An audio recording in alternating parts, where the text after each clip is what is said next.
my name is Mai Andresson, and I'm from the city of Tallinn. Me and Maretta actually have worked before because TalTech was our project partner in the Central Baltic Interreg, where we made this Mustia River restoration. It was our pilot site, you can say it. We have also, I will share you the whole project video because we have one pilot site in Turku and one in Söderhamn city also. So let's start with the video.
Yeah, now we have I will give you a little bit more insight about Mustia that you will visit today.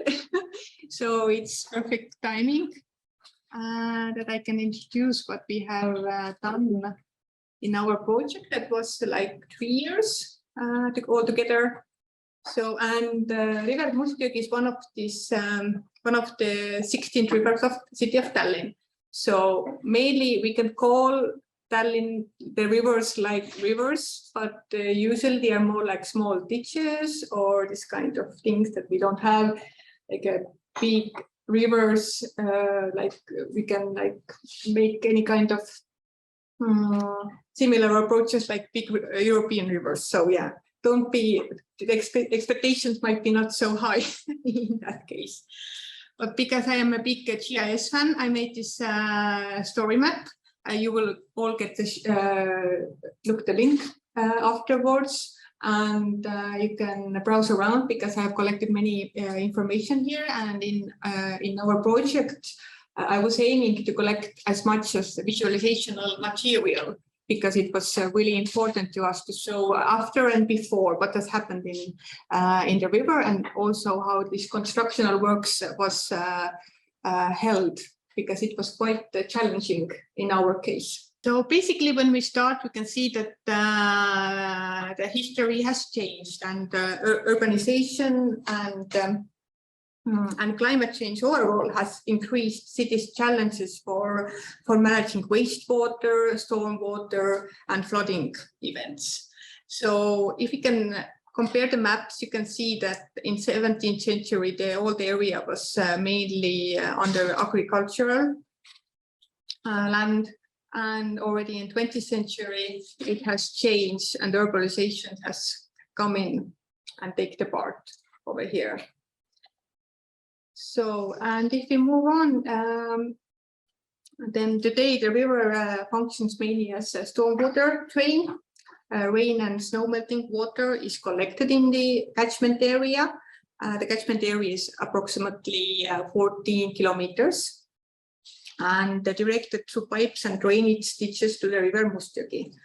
Nowadays, only the last 1.3 kilometers is visible, the riverbed, before entering the sea. Other part of the river are running inside the pipes. So our project there, the 610 meters of bank protection was built in this side of the river. Main challenges in the river that what we have over there. The first problem is bank erosion, but it was quite visible, and the other ones was like bank erosion, which favors high water stability in the river, and this in turn leads to flooding. Also, during the heavy rainfall, the water level quickly raises and causes flooding, and increasing hydraulic load and low maintenance of the river has caused the accumulation of alluvial deposits. So this is the real, all this material here is, we have captured this with time-lapse video, so it was real-life events. One of this, the Mustjõgi River is poor water quality, and also with this water quality, because it's running to the Baltic Sea, so it's affecting the water quality in Baltic Sea as well. So there is a high content, especially of suspended matter and phosphorus over here. So with our project in Tallinn city, we constructed bank protection altogether 610 meters. So the construction work was were like 12 months, and the total cost for this 610 meters was almost 370,000 euros. This is more interesting for you, how the work was done. The bank protection construction consisted of 3 stages. The first one was as the river slope was profiled. Secondly, the geotextile was placed. And the third step was the gabions basket filled with stones were laid on the geotextile. So I will give you a little bit more insight what challenges were there, but now we can move on that our second target was to renovate the HEAWATER street culvert and also remove alluvial sediments from the bottom of the river. So the main aim for the river Mustjõgi was to reduce 10% of phosphorus and suspended solids. And the monitoring about this, so together, like it was 66 samples were taken from period May 2018 and to September 2020. And also the sampling was made during the construction work and after. We will go there today. Yeah, you will go there. So I will give you a little bit more picture size after that, so you will see that. So and the parameters were monitored. So so we can say that that according to this monitoring results, the water quality of the river Mustjõgi was improved after the construction works. Of course, you can see with the suspended solid and phosphorus during the works, it was higher, even higher, because it's quite logical. If you're like digging around in the river, something happens and it reflects to the results of samples.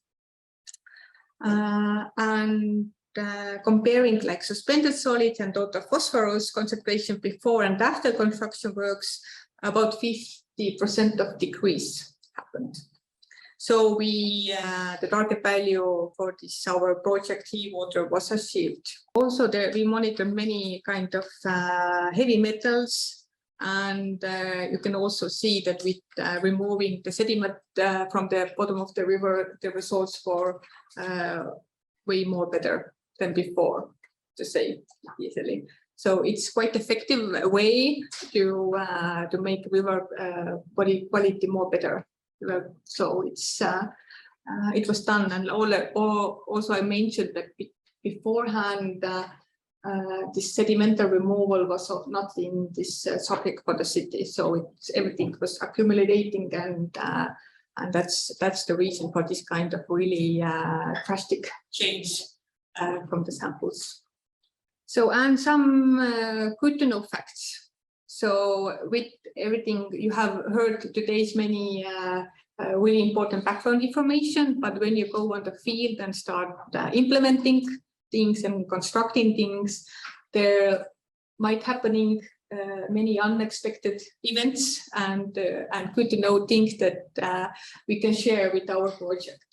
So the time with this kind of project, when you have 3 years, especially inside the city, it takes more than you can expect. From our project application, it was expected that 9 months from getting all the permits, you can start with this procurement, but it took actually 26 months plus construction work 12 months. So if we are looking us like the city is doing permitting applications and everything, that you might expect that it will go faster, but the reality is it will not go faster. It takes the same time. So no shortcut for us as well here.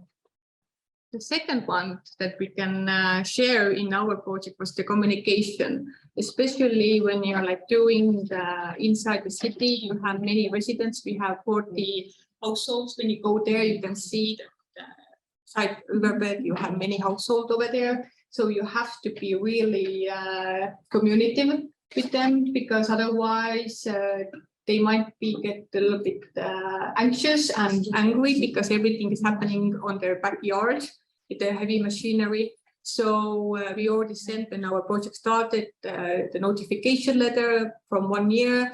We are starting to construct. It might have some distraction for you, be aware. And when we have already our design project made, we have this introductional event. So all this kind of communication is super important, especially when you're doing the things inside the city. So this is something that don't make any shortcut, because we were really well prepared, and it paid off for us, because we didn't have any kind of complication with residents or any kind of this kind of problems over here. The third thing is this kind of construction works is not appealing for the companies, because you have to work in really narrow area, of course, the citizens, many constructional rules when you can work. And so this is not the easiest one to get, because we have this national procurement. We only have 2 offers, and one was qualified for our case. And of course, we exceed the budget, because when you're working inside the city, the budget is way more bigger for them to work. So it's good to know. And with all those river restoration projects, this is not a surprise for you. It's highly dependent on the weather. If it's raining, like I said, stormwater will, all those hard surface area waters are directed to the Mustjärvi. So the water level increase, like with 30 minutes, it will go from your ankle above your knees. So it's quite, you will stop the work immediately. So when we planned our constructional works, we did know that it will take some time. So 12 months was perfect. So it will take some time, especially in weather condition, the climate like Estonia. You might have many rain, you might have nothing. So, but yeah, it takes some time. you might think that what is challenging, the river is quite narrow, nothing special here. The average water flow was before the construction was 3 cubic meters per second. After the construction it was 5. But what's the challenges here? So actually our constructioner were thinking as well, like, okay, this is nothing, it's easy peasy, we're doing this, we will have a great profit.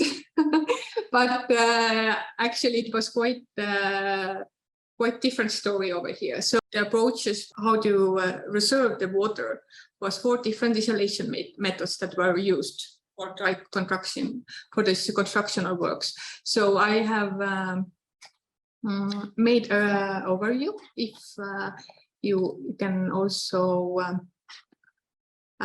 check it out later. But basically, the method 1 that we started from this from where the river begins, like the riverbed, and so a partial area of the river was isolated with this kind of buffer dam method.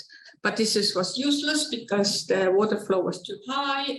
The water came in, so there was no point of no succeed with this one.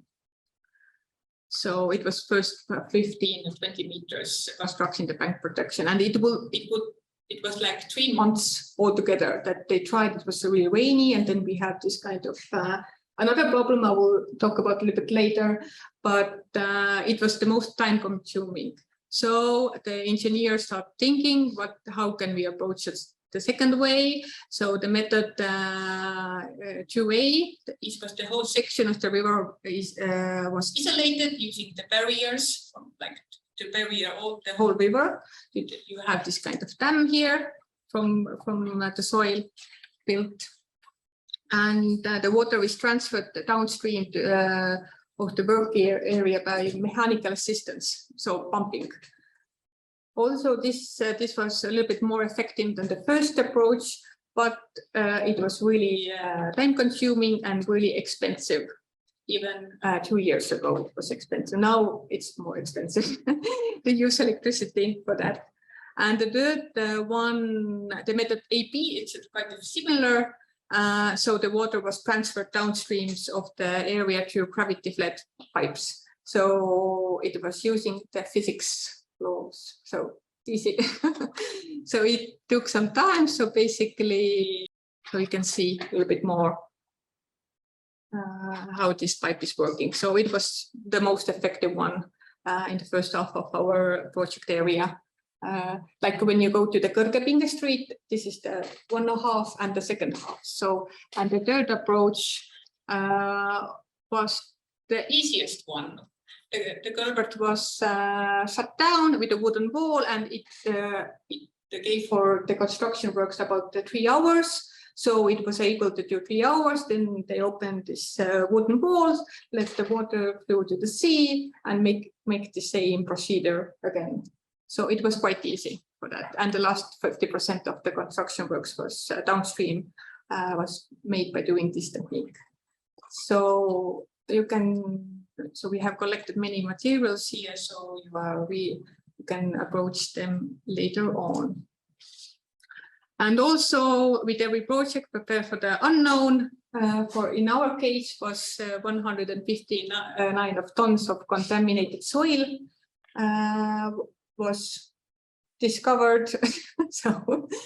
So unfortunately, this is this historical waste management system in the 19th, when people took the waste, put them on their backyards, covered with soil, and if you start digging, the surprises, very expensive surprises, because getting rid of this kind of soil is the most expensive one. It made many great thousands of euros, and it was a bad surprise for us. So, but we did everything as regulated, and the waste was handled correctly according to our laws. So yeah, everything was done. Was it disposed somewhere? You mean? Yeah, like safely contained. Yeah, yeah, of course. it was doing everything like according to the law. So it took time to have like, because this kind of getting rid of this kind of waste is quite difficult. So, and in the end, we can say that the investment were successful. Our target aims of the sediments and phosphorus was reduced even more than we aimed to do. And I can say that this approach is quite traditional. It's nothing some innovational side. This is quite traditional in our Pushchegi, but it showed that it can be done. And we can say that this is the longest riverbank protection that has been built in Estonia. But on this picture, the water is very clear, but when you go there, it's very dirty. It depends. Yeah, they have many, like, we didn't dealt with the core, like the cause. It was like something that is after, because like I said, this is the catchment area. 50% of the Pushchegi catchment area is hard surface. So all the water is let into there. And also there are illegal pipes, like that some households still are like directing the water. So yeah, the problems are not so new, but yeah. So this is just the one approach. I think this removing the sediments, it's gonna be continuous. It has to be done more and more over the year. Even now, if you go to the beginning, you can see from the pipes from the culvert when this river is starting, it's already the sediments are there, because it won't take some time. So it's continuous work for the city. But shall there be fish in this river? Like in Söderhamn, there were pictures of thousands of interesting rivers that are fishes that are living there, and we have a dead. Yeah, it's calling it river is quite it's more philosophical question over here. But if you go to the other side of the project area, I mean from the Paldiski Mountain to between the sea and the Paldiski Mountain, it's more river-like. There have some beaver living there and more like wider. But this was definitely really urbanization has made the river different. But when you go there, you can see what has happened, like with the 2 years, how this life has been grown, and you cannot see these gabions or the basket, because everything has grown and to make this really effective. So it has worked really well. So yeah, this was our project. We can say it was successful, quite expensive, but during this, I think it's a good value for the money, definitely. And of course, we had some feedback from the residents. They were really happy because their house was like backyard was increasing the value of their homes, and also like looking really great. So yeah, and that's why we had that's why we collected so much before and after photos, because people's minds are quite narrow, like short.